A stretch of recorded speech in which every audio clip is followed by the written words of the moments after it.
जिंदगी के सफर में अक्सर कुछ किस्से ऐसे मिलते हैं जो अपनेपन का एहसास कराते हैं। ऐसे किस्से जो दिल को छू जाएं, आंखों को नम कर दें और कभी कभी एक हल्की मुस्कान भी छोड़ जाएं। हमारे प्रिय लेखक सत्यव्यास की बागी बलिया भी एक ऐसा ही किस्सा है। ये कहानी है बलिया की उन गलियों की जहां हर मोड़ पर एक नया सपना पलता है और हर कदम पर एक नई बगावत जन्म लेती है। एक ऐसी कहानी जो आपको प्यार, दोस्ती, संघर्ष और खुद की तलाश के रास्तों पर ले जाएगा। तो चलिए इस अद्भुत यात्रा की शुरुआत करते हैं। स्वागत है आपका द कहानीबाज चैनल पर। यहीं पर खत्म होनी चाहिए थी एक दुनिया, यहीं से बात का आगाज होना चाहिए था। किस्सा है लॉर्ड कॉर्नवालिस जमीन का अस्थाई बंदोबस्त करते करते गाजीपुर तक आ पहुंचा था। अगला पड़ाव था जिला बलिया। बलिया जिले के जमींदारों में ये बात उठी कि अब जमीन जाएगी। जमींदार जिले के मालिक मुख्तार सबकी विपदा का चयन और हरण दोनों करने वाले। अब उन्हीं पर विपदा आन पड़ी तो खुद से बड़ी शक्ति ढूंढी जाने लगी। जमींदारों से बड़ा कौन? भगवान। सो लोग भगवान की शरण में दौड़े। समस्या बताए कि भगवान, ये गोरा साहब तो जमीन हड़प कर जाएगा। जमीन ना रहेगी तो जमींदार किस काम के? रोब किस पर? रुआब किसका? रुतबा कैसा? सो कुछ कीजिए भगवान, कुछ तो कहिए। क्या कहें? अब भगवान कभी बोले हैं जो बोलते हैं। सो बकौल दिनकर जी, किंचित नहीं भगवान डोले, मगर याचक इतनी संख्या में आए हैं, ऐसे खाली हाथ जाने भी कैसे दें। सो अक्सर ऐसी स्थिति में जब भगवान बोलना चाहते हैं तो अपने पीरों, फकीरों, संतों, साधुओं के मुख से बोल देते हैं। अकस्मात आवाज आई, अलख निरंजन। लोगों का ध्यान आवाज की ओर गया। एक साधु अपना एक हाथ सीधा आसमान की ओर खड़ा किए बैठा दिखा। लोग बाबा की तरफ दौड़े। कहा, बाबा आप ही कुछ उपाय बताइए। बाबा सर्वज्ञानी थे। उच्चारे, जमीन का स्थायी बंदोबस्त करने आ रहा है ना? लोगों ने एक स्वर में कहा, जी महाराज। बाबा आंखें बंद कर, अस्थाई बंदोबस्त करने वाले का अस्थाई बंदोबस्त बिरगू बाबा ने कर दिया है। बिरगू की धरती पर कोई इंसान क्या बंदोबस्त करेगा? अलख निरंजन। अगले हफ्ते खबर आई कि लॉर्ड कॉर्नवालिस अज्ञात बुखार से ग्राम घोषपुर, जिला गाजीपुर में ही खप गए। बलिया का परमानेंट सेटलमेंट करने से पहले उनका सेटलमेंट हो गया। बाबा उस रोज के बाद फिर ना देखे। चहूं और उद्घोष हुआ, बोली बोली बोली भृगु बाबा की जय। अब आप सुन रहे हैं तो बता दूं कि जिला बलिया उत्तर प्रदेश के दक्षिणी छोर का गंगा किनारे वाला आखिरी जिला है। इसके बाद बिहार की सीमा प्रारंभ हो जाती है। सो इस लिहाज से गंगा ही यहाँ उत्तर प्रदेश को बिहार से अलग करती है। लेकिन ये तब होगा जब आप नदी से गुजरेंगे या नदी की छाती पर बने पुल से गुजरेंगे। अगर ट्रेन से गुजर रहे हैं और रास्ते में बलिया स्टेशन पर विश्लहरी विश्लहरी की आवाज आने लगे तो डरिएगा नहीं। दरअसल कोई वेंडर पानी बेच रहा होगा और उसकी मुराद बिस्लरी से होगी। बाबूजी, ऐसा कहीं वर्णित तो नहीं है, मगर विश्वास कीजिए, सर्वप्रथम प्रयोगों की बात जब भी आएगी बलिया का नाम अव्वल आएगा। याद कीजिए, सन 42 में पूरा देश स्वराज स्वराज की रट लगाए था। बलिया वालों ने सोचा कोई प्रयोग होगा, चलो करके देखते हैं। ऐसा प्रयोग किया कि जिले से अंग्रेजी बाहर कर दी। 7 दिन पूर्ण स्वराज करते रहिए धरपकड़। थाना फौजदारी, हम हो गए देश से पहले ही आजाद। प्रयोग था, कर दिए। आपने वो लाल नीली रोशनी वाली लेजर बीम लाइट देखी है? जरूर देखी होगी। अरे वही चाइना वाली। पड़ोसी देश चीन ने लेजर लाइट चाहे जो सोचकर बनाई, मगर उसका प्रथम उपयुक्त प्रयोग बलिया के सिनेमा हॉल में नायिका की नाभि और नायक की चाबी खोजने में ही किया गया। आपने अपने शहर में सड़क पर लगे कपड़े के बैनर देखे होंगे बाबूजी, जिनमें चालन की तरह 72 छेद होते हैं। आपने सोचा होगा हवा से गिर जाने के डर से छेद कर दिए जाते हैं। नहीं बाबूजी, प्रयोग है। बलिया से ही शुरू हुआ। कपड़े के बैनर में जगह जगह छेद न करने पर लोग उतार कर ले जाते थे। कच्छा बनियान के लिए कच्छा और अच्छा माल मिल जाता था। बनवाते और पहनते। इसी से परेशान होकर शुरू हुई छिद्रन प्रथा। अब कोई उतार कर ले जाए। देश को इतना बड़ा आइडिया दिया बलिया ने। सारे देश में कटे छिदे बैनर आराम से झूल रहे हैं। जनता पर आते हैं। परिवार यहाँ जय संतोषी माँ, शिरडी साई बाबा से थोड़ा ऊपर उठता है तो सप्तनिक, हम साथ साथ हैं जैसी फिल्में देखने ही सिनेमा हॉल तक जा पाता है। लड़कियां तो यहाँ इतनी सुशील कि सिनेमा हॉल का मुंह देखने के लिए जीजाजी के आने का इंतजार करती हैं। लड़के इतने संस्कारी कि सिनेमा हॉल के पर्दे पर भी यदि हीरोइन हीरो से अकेले मिल रही है तो रह रहे तोरा बाप के बतावतानी चिल्लाकर हीरोइन को आने वाले खतरे से आगाह कर देते हैं। जिला है बाबूजी, बलिया जिला, मजाक थोड़े है। यहाँ बदन इकहरा हो तो चला लिया जाता है, जर्दा दौरा ही चलता है और मर्डर तो तिहरा से कम चलता ही नहीं है। दिमाग का पर्यायवाची यहाँ अंग विशेष है, इसलिए यहाँ दिमाग ना चाटो मुहावरा नहीं चलता। दिमाग को विशेष कष्ट देने ही नहीं दिया जाता, अंग विशेष से काम चला लिया जाता है। यह सब सुनकर आपको लग रहा होगा कि बलिया जिले में सब शेर है। नहीं बाबूजी, नहीं बाबूजी, ऐसा नहीं है। कहते हैं कि शेर ए बलिया, चित्तू पांडे के बाद बलिया में शेर पैदा ही नहीं हुआ। क्यों? क्योंकि यहाँ सभी सवा शेर हैं। राजनीति यहाँ के 5 तत्वों में है। मिट्टी में राजनीति, पानी में राजनीति, आग में राजनीति, आकाश में राजनीति और तो और हवाओं तक में राजनीति घुली हुई है। इसीलिए यहाँ जब बेटी पैदा होती है तो लक्ष्मी पैदा होती है, मगर जब लड़का पैदा होता है तो गोपाल जी नहीं आते। खुशखबरी सुनाने वालियां कहती हैं कि बधाई हो, नेता हुआ है। किस्सा ये भी है कि वर्मा जी के पास एक दफा टहलते हुए नारद जी पहुंच गए। देखा वर्मा जी चिंताग्रस्त हैं। कारण पूछने पर ज्ञात हुआ कि वह स्वर्ग लोक और नर्क लोक की राजनीति से त्रस्त हैं। नारद जी ने उपाय सुझाया, बस इतनी सी बात, आप मुझे राजनीति की पोटली बनाकर दे दें, मैं उसे मृत्यु लोक पर फेंक आता हूं। वर्मा जी उपाय से हर्षित हो उठे। साथ ही साथ अपनी ओर से सुझाया, इसे गंगा में प्रवाहित कर देना, क्योंकि कालांतर में पृथ्वीवासी अपने कचरे वहीं प्रवाहित करेंगे। नारद जी पोटली लेकर उड़ चले। दूर दूर तक गंगा की ध्वल स्वच्छता को देखकर उनसे वहां पोटली डालने का पाप ना हुआ। वो अपेक्षाकृत मटमैली पानी ढूंढने लगे। बढ़ियाई गंगा एक जगह मिट्टी काटकर मटमैली हो रही थी। बस नारद जी को यही स्थान उत्तम लगा। उन्होंने पोटली उछाल दी, मगर हाय, निशाना थोड़ा सा चूक गया। पोटली गंगा में ना गिरकर मुहाने पर बसे कस्बे पर गिर गई। बाबूजी, नारद जी ने जहां पोटली गिराई वो स्थान बलिया था। राजनीति यहाँ रक्त बीज है, यहीं खिलती, खुलती और खोलती है। यही कारण है यहाँ मसला नहीं होता, पॉलिटिक्स हो जाती है। फौजदारी नहीं होती, पॉलिटिक्स हो जाता है। और तो और बेवफाई भी नहीं होती, पॉलिटिक्स हो जाता है। जहां के महाराज बलि के साथ ही भगवान विष्णु ने वानव अवतार का रूप धारण कर पॉलिटिक्स कर दिया हो, वहां की कहानी में पॉलिटिक्स नहीं होगी तो क्या होगा। इसीलिए बाबूजी, इस कहानी में भी पॉलिटिक्स है और खूब है, मगर ये इंसानी रिश्तों की कहानी भी कहती है। और अब जब रिश्तों की कहानी कहती है तो इंसानों को जानते हुए आगे बढ़ते हैं। संजय और रफीक बचपन के दोस्त हैं जी, हिंदू और मुसलमान हैं। चौंकिए नहीं, ये इतनी भी अप्रत्याशित बात नहीं है। और जिला बलिया में तो बिल्कुल भी नहीं। दोनों यहीं के राजकीय स्कूल में साथ पढ़ते हुए जवान हुए। संजय की प्रारंभिक शिक्षा शिशु मंदिर और रफीक की बहेरी के मदरसे में हुई, मगर फिर बाद में जब दोनों राजकीय स्कूल में साथ आए तो आज तक साथ ही हैं। शुरू में घर का आना जाना भी था, मगर सन 92 में जब ढांचा टूटा तो दिल भी टूटे। टीका टोपी का भेद गहरा हुआ तो रफीक का परिवार मुस्लिम बहुल इलाके काजीपुरा में मकीन हुआ। संजय के वकील पिता ने भी एडवोकेट कॉलोनी में नया घर ले लिया। गिरहें टूटी, मगर बंधन जो राखी से बंध गए थे नहीं खुले।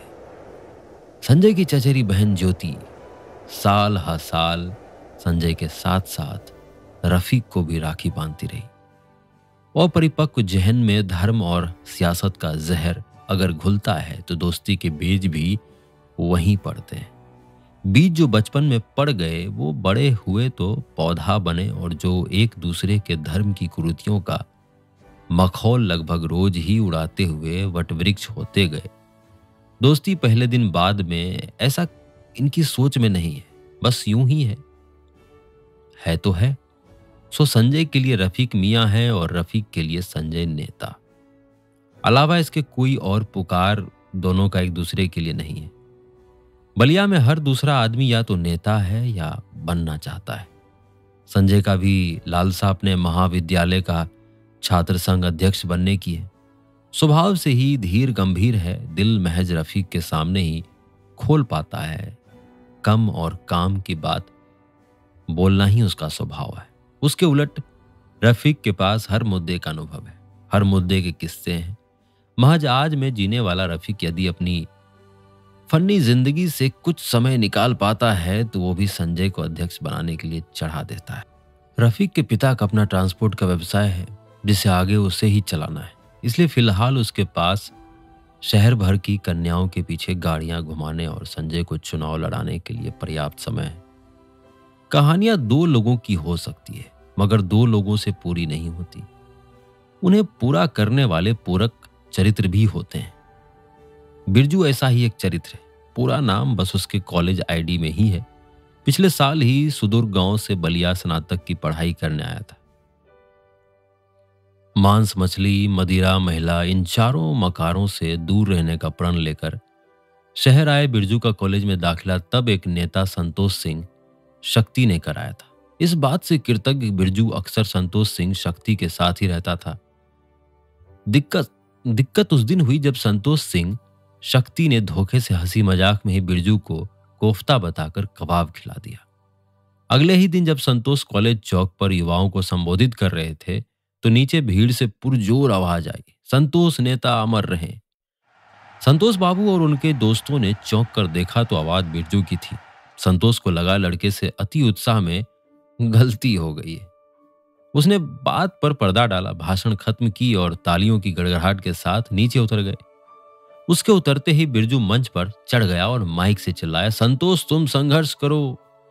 भीड़ का कहना था हम तुम्हारे साथ हैं, मगर भीड़ को मौका दिए बगैर बिरजू ही चिल्लाया, हम तुम्हारे बाप हैं। लड़कों के बीच हंसी का गुब्बारा फूट गया। बिरजू ने अपनी समझ के मुताबिक बदला ले लिया था। इतना कहकर ही बिरजू जो पीछे कूद कर भागा तो सीधा संजय के कार्यालय आकर ही रुका। बात पानी पर पेट्रोल की तरफ फैल गई। उस रोज से बिरजू संजय के साथ ही है और संजय का कार्यालय ही उसका घर है। भूमिका कुछ ज्यादा ही हो गई हो तो कहानी शुरू करते हैं। राजनीतिक क्षेत्र की कहानी का अंत राजनीतिक होगा ये तो खैर विदित है, मगर प्रारंभ भी राजनीति से हो ये कतई जरूरी नहीं। सो कहानी कासिम बाजार की उस गली के मुहाने से प्रारंभ करते हैं जहां संजय और रफीक आंखें ना खोल पाने वाली दोपहरी में खड़े किसी का इंतजार कर रहे हैं। दोस्ती खूने जिगर चाहती है, काम मुश्किल है तो रास्ता देखो। मियाँ ये जो पिछले 2 हफ्ते से रोज मदरसाए रशीदिया मिसबाहुल हक के आगे खड़ा कर देते हो, इससे बेहतर जलालपुर मस्जिदिया के बाहर अगरबत्ती बेच लेते यार। संजय ने गीले रुमाल से मुंह बांधते हुए कहा, मदरसाए रशीदिया मिसबाह उल उलूम रे काफिर, मिसबाह उल उलूम। और ये रुमाल मुंह से उतारो, लकड़ सूंघा लग रहे हो। रफीक ने घड़ी देखते हुए कहा, यहां मत खड़ा किया करो मियाँ, एक तो मदरसा, ऊपर से बिशुनीपुर में मेरा वोट कट जाएगा बे। संजय ने बुझे मन से कहा, हमें दिलाएंगे तुम्हें वोट, चिंता ना करो। पूरी बहरी, जलालपुर, कासिम बाजार, दिमागी चट्टी, लोहा पट्टी का वोट हमारी अंटी में है। रफीक ने कुर्ते की जेब दिखाते हुए कहा, तुम दिलवाओगे वोट? साले तुम लोग पढ़ते ही कितना हो बे। 10वीं में 25 थे, 12वीं आते आते गोस मोहम्मद गैरेज में लग गए और कौसर राजा कबाड़ में। अब बचे हो तो तुम और हैदर अली का लौंडा, वो भी साला बाप के डरे कहीं और वोट डालेगा। संजय ने तर्जनी से पसीना पोंछा। गैरेज में लगा तो 2 पैसे का आदमी हुआ, हमारे तुम्हारे जैसे बाप का धन थोड़े न पी रहा है। रफीक ने पेशानी पर हाथ रखकर धूप कम करने की कोशिश की। भाई ज्योति के कॉलेज जाने का यही रास्ता है, देख लेगी मियाँ, इज्जत की सिलाई खुल जाएगी यार, समझा करो। संजय ने अपनी चचेरी बहन की बाबत कहा जो गांव से शहर बलिया पढ़ने आती थी। मारे हैं दो लपड़ जोतिया के ऑटो वाले को, चंदा मांगे थे नहीं दिया, इसलिए अब रास्ता बदल दिया है। चिंता ना किया करो, अब इधर से नहीं आएगा। रफीक ने आंख सड़क पर गिराए हुए कहा। फिर भी संजय ने फिर मन मसोसते हुए कहा, चुप करो चुप करो, आ गई हमारी अर्जुमंद आरा। देखो नेता, चुप्पे चलना है, पीछे पीछे, कदम को कदम की आवाज ना हो। 4 कदम चल लेंगे तो दिन भर झेल लेंगे तुमको। रफीक ने कुर्ते की कलफ ठीक करते हुए कहा। इतने हुजूम में पहचानते कैसे हो बे? नकाब के बाहर तो सब इक्के जैसे लगती है। संजय ने इधर उधर देखते हुए पूछा। कौन कमजात नकाब से पहचानता है, हम तो जूतियों पर नजर गड़ाते हैं। फिर कह रहे हैं एकदम चुप रहना, शक ना होने पाए। ना तो ये बिसुनीपुर है, हम कट लेंगे तुम कट जाओगे। रफीक ने हिदायत दी।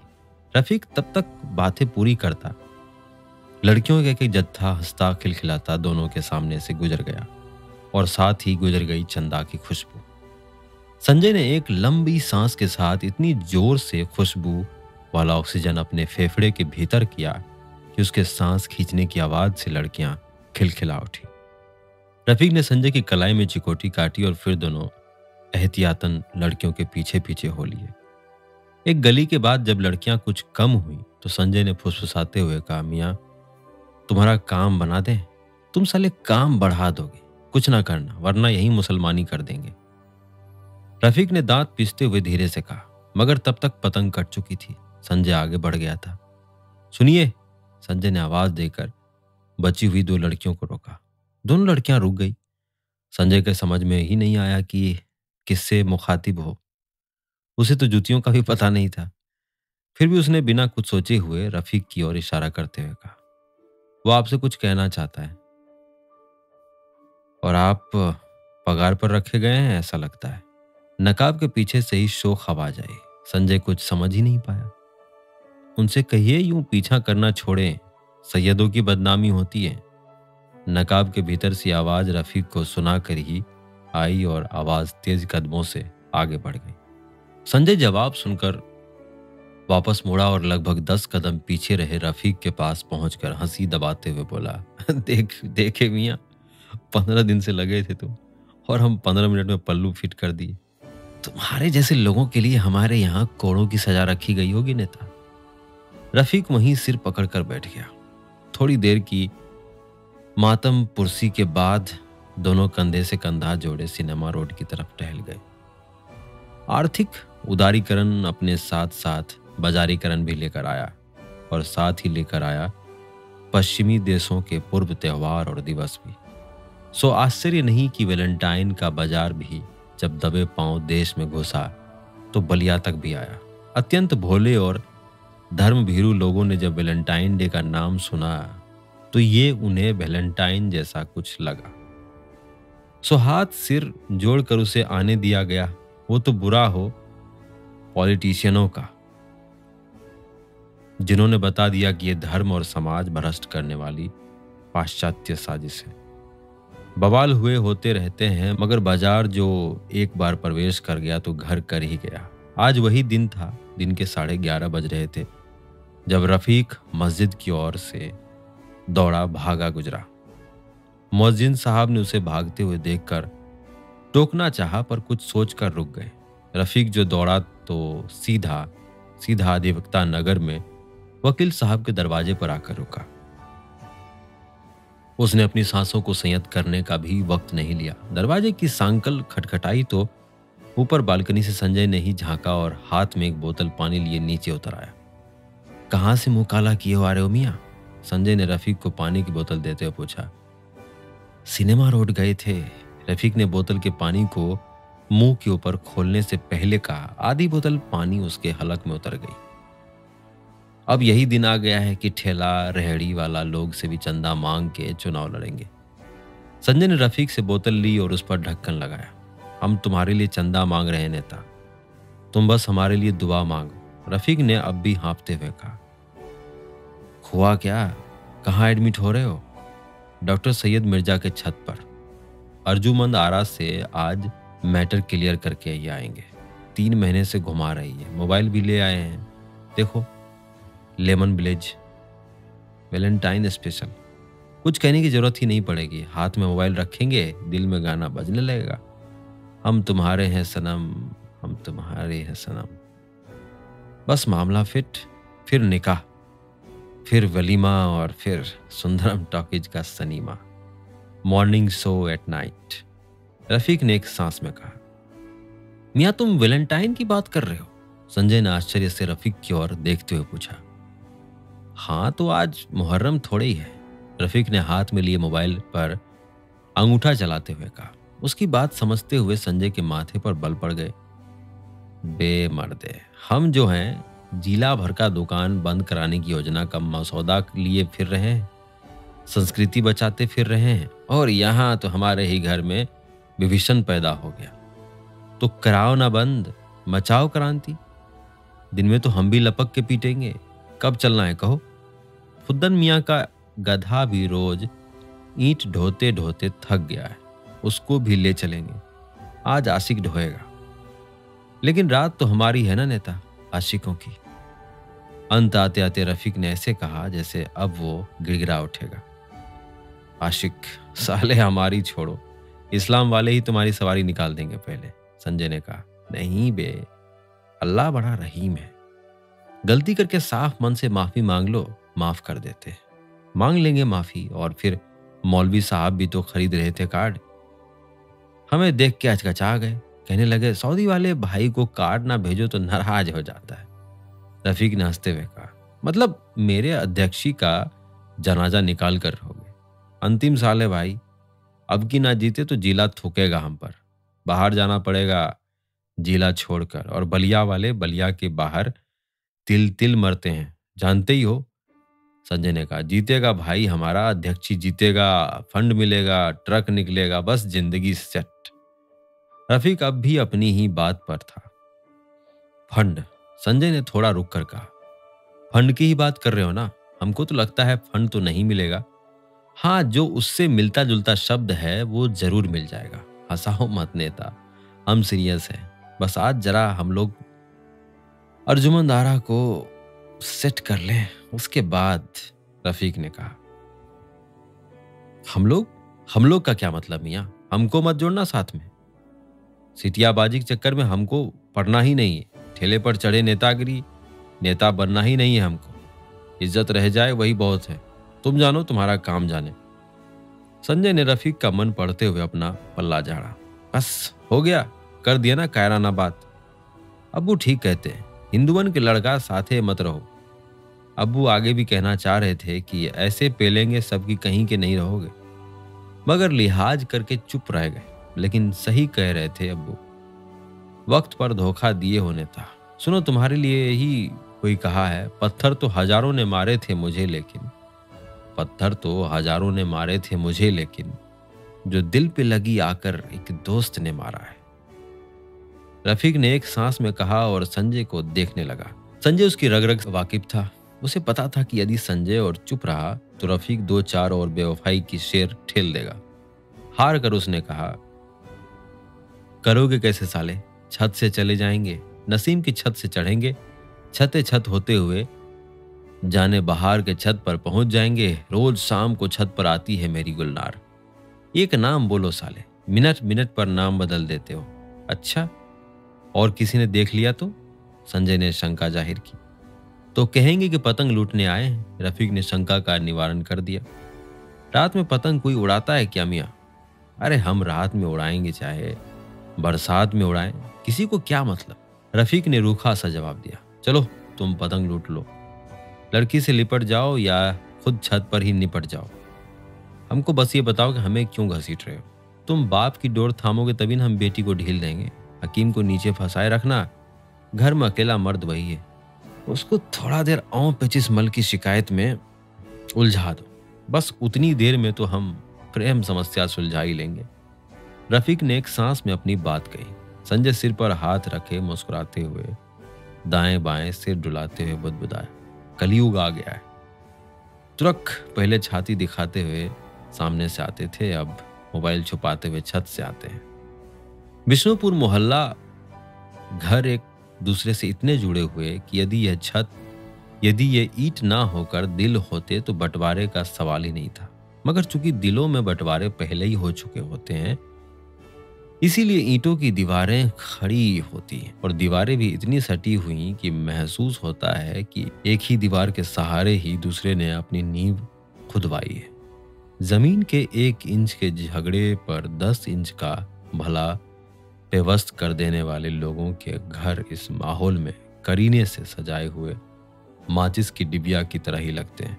फिर भी ये प्रेम की परीक्षा ही थी कि हकीम सैयद साहब और पड़ोसी देशराज जी के छतों के बीच 3.5 फीट का फासला था। शाम का छुटपुटा गहरा गया था। रफीक को सैयद साहब की छत पर आना था। रफीक बाकी छतों को फांदता हुआ देशराज जी के छत तक आ गया। देशराज जी और सैयद साहब के छतों के बीच 3.5 फीट का जो फासला था, वो पार करना थोड़ा मुश्किल था। मगर कहते ही तो हैं कि प्रेम अंधा होता है और अंधा छत, 4 दीवारी और 3.5 फीट के फासले कहाँ देख पाता है। रफीक ने इधर उधर देखा। किस्मत से उसे लकड़ी की एक छोटी सीढ़ी छत पर लगी हुई दिखी। उसने दोनों छतों के बीच उस सीढ़ी को लगाया और 3.5 फीट का फासला एक पांव ही पांव रखकर निपटा लिया। अब वो सैयद मिर्जा की छत पर था। रफीक हाथ में मोबाइल और साथ में मोहब्बत लिए सीढ़ियों की ओट में खड़ा हो गया।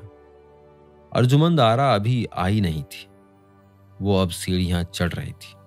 उधर नीचे सैयद मिर्जा के मकान के बाहर संजय बेताबी से टहल रहा था। वो ये निर्णय ही नहीं कर पा रहा था कि सैयद मिर्जा से किस तरह बात शुरू की जाए। मगर सैयद मिर्जा हकीम थे। उनके पास ऐसे कई मरीज आते रहते थे जो मारे शर्म के मर्ज बता ही नहीं पाते थे। ऐसी स्थिति में शुरुआत हकीम साहब को ही करनी पड़ती थी। घर के बाहर परेशानी से टहलते देखकर हकीम साहब ने संजय को भी ऐसे ही किसी मर्ज का मारा समझ लिया। कुछ खो गया है क्या बरखुरदार? हकीम साहब ने पूछा। जी, संजय अचकचाया। मैंने पूछा कुछ खो गया है क्या? हकीम सैयद मिर्जा ने वही बात दोहराई। जी जी, चाबी। संजय ने जैसे तैसे बात संभाली। मैं समझ गया था, आओ भीतर आओ। तुम्हारी चाबी की समस्या का इलाज मेरे पास है। जी मैं समझा नहीं, संजय ने हतप्रभ होकर कहा। लेकिन मैं समझ गया, भीतर आ जाओ। कहते हुए हकीम साहब संजय को घर के पहले कमरे में ही बने दवाखाने में घसीट लाए। संजय परेशान परेशान सा खड़ा रहा। हाँ तो बेटे, बैठो पहले, सांसों पर काबू कर लो और फिर खुल के बताओ कि ढीलेपन की दिक्कत है या पतलेपन की। हकीम साहब का सूत्रवाह के सुनते ही संजय समझ गया कि हकीम साहब ने गलत मर्ज पकड़ लिया है। वो दरअसल और घबरा गया, उसकी जुबान लड़खड़ा गई। अरे हकीम साहब, आप दरअसल गलत, वो बात नहीं, मैं तो कैसे बताऊं। कहते हुए संजय अपना सिर खुजाने लगा। कुछ कहने की जरूरत नहीं है बरखुरदार, कुछ भी कहने की जरूरत नहीं है। इतनी हकीम के बाद भी मर्ज ना समझ पाऊं तो लानत है ऐसे तजुर्बे पर। पीले पड़े हो, पसीना चुहचुहा रहा है, तुम्हारे तो देखे से ही जाहिर है कि मर्दाना कमजोरी है तुम्हें। जी, संजय सक पकाया। अरे इतनी ही जी हुजूरी बेगम की भी करते हो क्या? देखो, पहले चीख पहले लो।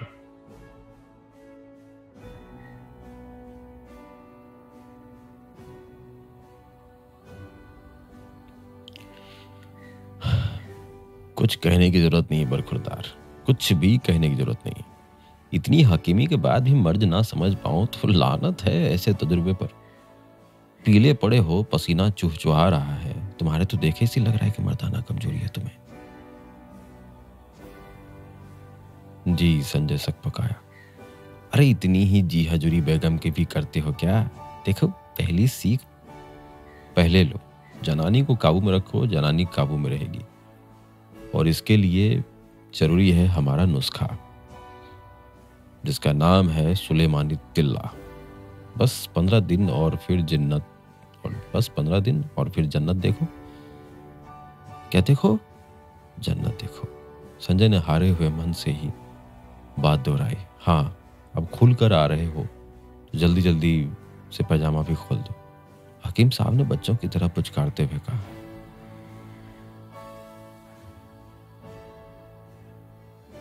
हकीम साहब ने बच्चों की तरह पुचकारते हुए कहा।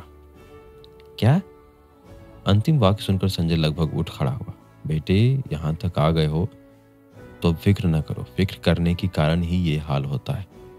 चूसने वाली बीमारी लग गई है तुम्हें। हकीम साहब ने अगला वज्र गिराया। क्या कर रहे हकीम साहब? संजय फिर सकपकाया। खून चूसने वाली बीमारी भाई, मर्दाना कमजोरी में अनीमिया के लक्षण साफ होते हैं। चेहरा हल्दी हुआ जाता है तुम्हारा। चलो जल्दी उतारो पैजामा, मर्ज देखना होगा ना। हकीम साहब ने संजय को पहल ना करते देख खुद हाथ आगे बढ़ाया। लेकिन हकीम साहब, संजय एक झटके से और पीछे खिसक आया। बरखुरदार, हम सब कुछ खुफिया रखते हैं, इतना कि मर्दाना कमजोरी के मरीजों को हम नाम तक नहीं पूछते और इलाज शर्तिया होता है। तुमसे पूछा तुम्हारा नाम हमने? नहीं ना, ऊपर वाले ने तुम्हें यहाँ का रास्ता दिखाया है, उसे शुक्रिया कहो। संजय ने याद किया कि वाकई उसे ऊपर वाले ने ही इस अजाब में फंसाया है। ऊपर वाला यानी रफीक। संजय अभी कुछ बहाने सोच पाता, इससे पहले ऊपर वाले ने ही रास्ता दिखाया और ऊपर से नीचे कुछ गिरने की आवाज आई। आवाज इतनी जोरदार थी कि हकीम साहब हकीम भूलकर बदआवाज छत की तरफ भागे। आवाज सुनकर संजय के भी होश गजाल हो गए। उसे लगा कि गड़बड़ हो गई है। एक पल तो उसने सोचा कि यही मौका है, उसे निकल भागना चाहिए। मगर फिर दोस्त का ख्याल है कि यदि वो पकड़ा गया है तो मन भर कुटाई के बाद अस्पताल पहुंचाने वाला भी कोई आसपास चाहिए। इसीलिए चुपचाप वहीं बैठा रहा। मिर्जा साहब 5 मिनट नहीं आए, 10 मिनट नहीं आए। मोहल्ले के 2 लोग जब बैठक से होकर छत की तरफ जाने लगे तो संजय का मन बैठने लगा। ऊपर की ओर से कोई आवाज भी नहीं आ रही थी। कोई 20 मिनट बाद आखिरकार मिर्जा साहब ही आए। छत पर जो कुछ भी घटा था उसके बाद वो ये भी भूल गए थे कि थोड़ी देर पहले वो मरीज देख रहे थे। बैठक में आने के बाद उन्हें संजय का ख्याल है। उन्होंने फौरन उससे अपनी तबीयत का हवाला देते हुए अगले मंगलवार को आने को कह दिया। संजय तो यही चाहता था। वो फौरन वहां से उठा और गली से होते हुए मोटरसाइकिल तक आ गया। गली में किसी भी तरह की गहमागहमी उसने नहीं सुनी, इसलिए उसने अंदाजा लगाया कि बात अभी बाहर नहीं आई है और संभवतः घर वालों ने रफीक को घर में ही पकड़ कर रखा है। सो इससे पहले समस्या बढ़ जाए और बाहुबल की जरूरत पड़ी, उसे कार्यालय जाकर लड़कों को लेकर आना चाहिए। यही सोचकर उसने मोटरसाइकिल स्टार्ट की और कार्यालय पहुंचा। कार्यालय खुला हुआ ही था। या बिरजू को खाना बनाने का समय था। गाड़ी स्टैंड पर लगाकर वो जैसे ही कार्यालय में प्रविष्ट हुआ तो उसके पांव तले जमीन खिसक गई। उसने देखा कि बिरजू तो कमरे में नहीं है, मगर रफीक पहले से वहां बैठा हुआ है। संजय खुश भी हुआ और आश्चर्यचकित भी। पसीना पोंछा और दौड़कर उसके पास जाकर बोला, साले, तुमको देख के हमको किताब वाले जिन जिन्नात पर भरोसा होने लगता है। यार मियाँ, हमको तो लगा कि हकीम पकड़ लिया तुमको। हकीम मेरा पकड़ सकता है नेता, हमको नहीं पकड़ सकता। रफीक ने मेज पर पैर की कैंची बनाते हुए बैठे बैठे ही कहा। कैसे बचे बे? मतलब कैसे आए यहाँ? संजय ने आश्चर्य से पूछा। भूलो नेता, भूलो, सब भूल जाने वाली कहानी। रफीक ने सिगरेट सुलगा ली। कहानी? साला मेरा प्राण सूख गया है और प्राण से मिलता जुलता भी कुछ सूख गया है और तुम्हें कहानी लग रही है? गिरा क्या था छत से? संजय ने रफीक के ठीक पास बैठते हुए पूछा। लकड़ी की सीढ़ी, रफीक ने कहा। हे भगवान, हमको तो लगा तुम टपक गया। अच्छा, कभी मत सोचना, हमेशा बुरा ही सोचना साले। तुम लोग तो चाहते ही हो कि किसी तरह मुसलमान कम हो जाए। रफीक ने सिगरेट का धुआं भीतर लिया। काम की बात कहोगे? संजय ने उसकी कलाई मरोड़ते हुए कहा। सीढ़ी गिरी नहीं थी, हम गिराए थे। रफीक ने सिगरेट की राख संजय के हाथ पर झाड़ दी। मतलब? संजय ने कलाई पर से राख झाड़ते हुए पूछा। कहे ना कि भूलो। रफीक ने एक लंबा कस खींचते हुए कहा। बताओगे? अबे तुम हंसोगे। रफीक ने संजय की ओर सिगरेट बढ़ाई। विद्या कसम, नहीं हंसेंगे, बताओ। इग्नोर मारो, रफीक ने फिर बात टाली। अरे कैसे इग्नोर मारे साले? तुम्हारे इग्नोर के चक्कर में आधा सवैया पैजामा हम खुलवाए, खून और पेट्रोल हम जलाए, इज्जत का बाजा हम बजाए और तुम कहोगे इग्नोर मारो? सीधे मन से बताओ, हुआ क्या? संजय ने अब की बार तेज आवाज में ही कहा। पहले को हंसोगे नहीं। कहे तो नहीं हंसेंगे विद्या कसम, अब बोल। हम पहुंचे तो ऊपर आई। बहुत खुश थी, एकदम हूर लग रही थी। महापारा समझ लो, क्या बताएं। रफीक ने अटकते हुए बताना शुरू किया। क्या समझ लें? संजय को उर्दू नहीं समझ आई थी। महापारा, महापारा माने चांद का टुकड़ा। रफीक ने उदास भाव से ही कहा। असली बात कहो, संजय ने टोका। हाँ, तो जब अचानक हम आगे आकर खड़े हो गए तो सकपक आ गई। हम झट से मोबाइल आगे कर दिए, मोबाइल ले ली, देखी और फिर लगी रोने। हमें लगा लेमन मोबाइल देख के रो रही है। हमने कहा कि इसमें रोने की क्या बात है, लेमन रख लो, बाद में एप्पल भी देंगे। तो कहने लगी वो बात नहीं है, दरअसल बात यह है कि हम किसी और की मोहब्बत में हैं। हमारा तो साला सब कुछ में आग लग गया। सब कुछ माने सब कुछ। मन किया कि मोबाइल छीन ले, फिर सोचा कि हम कौन सा खरीद के लाए, सेतिया का माल है, जाने दो। रफीक ने कथा जारी रखी। हम पूछे कि लड़का कौन है। वे बताने ही वाली थी कि हमारी लगाई सीढ़ी हिलने लगी। अब हमको समझ आई किसी और जवान का अपॉइंटमेंट था और हम पहले ही छाती का नाप देने आ गए थे। लड़की गिड़गिड़ाने लगी कि आप चले जाएं, उन्होंने देख लिया तो हमारी मिट्टी खराब हो जाएगी। हम थोड़ा सा हट के ओट लिए, लौंडा तब तक चढ़ाया। लौंडा क्या था, नेता, भिंडी का बतिया था। छू देते तो कुम्हाल जाता। चढ़ाया तो क्या देखते हैं कि मेरा ही मोबाइल लड़के को थमा दी। जार साला, अबे मियाँ, ये तो तुम्हारा दोबारा से मुसलमानी वाला कबूतर उड़ गया बे।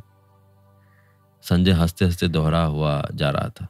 साले तुम कहे थे कि हंसोगे नहीं। रफीक ने गिरे हुए संजय की गर्दन पकड़ते हुए कहा। हाँ, तो विद्या कसम खाए थे। विद्या चली गई हमारी, जैसे गुलनार चली गई तुम्हारी। अच्छा, आगे तो बताओ। संजय ने तालियां पीटने के साथ साथ हंसते हुए भी कहा। बताना क्या है? फिर हम गुस्से में पलटे, सीढ़ी गिरा दी और चले आए। रफीक ने संजय की गर्दन छोड़ते हुए कहा। ओ, तब्बे मियाँ मिर्जा का चेहरा उड़ा हुआ था, बदहवास छत पर भागे थे। संजय को कहते कहते खांसी आ गई थी। ठीक ही है, काम बन गया मेरी अर्जुमंद आरा का, दुआ ही देगी झोली भर के। रफीक ने सिगरेट का फिल्टर खिड़की से बाहर उछाल दिया। कैसे काम बन गया? संजय ने उठते हुए पूछा। बाप देख लिया लड़के को ऊपर, अब निकाह पढ़वा देगा। ऐसे कैसे पढ़वा देगा? ऐसे ही पढ़वा देना था तो तुम कौन सा काफिर था? भाई लड़का सैयद ही है, उसी का चचाजाद भाई दूर का। क्या? संजय ने आश्चर्य से कहा। हाँ बे मियाँ, तुम ही लोग का ठीक है। अपने में सब हो जाता है, बाहर वाले सीढ़ी लगाएं, भीतर वाली पीढ़ी बढ़ाएं। संजय ने हंसते हुए तंज किया। हाँ और क्या, देखे भाले जाने बूझे तो रहते हैं। तुम लोग जैसा थोड़े न है कि बच्चा जब 2 साल का हो गया तब पति का मुंह देखे और पता चला कि जास साला जिसके साथ 2 साल सोते रहे वो तो ससुर है। रफीक ने दहला मार दिया। बिरजू चावल दाल लेकर जब कार्यालय में दाखिल हुआ तो उसे दोनों को हंसता देख कुछ समझ नहीं आया। बस वो भी स्टॉप जलाते हुए मुस्कुरा दिया। दोनों हंसते हुए उठे और गंगा घाट की ओर चल दिए। रफीक का दिल एक बार फिर कहीं जुड़ने के लिए टूट गया था।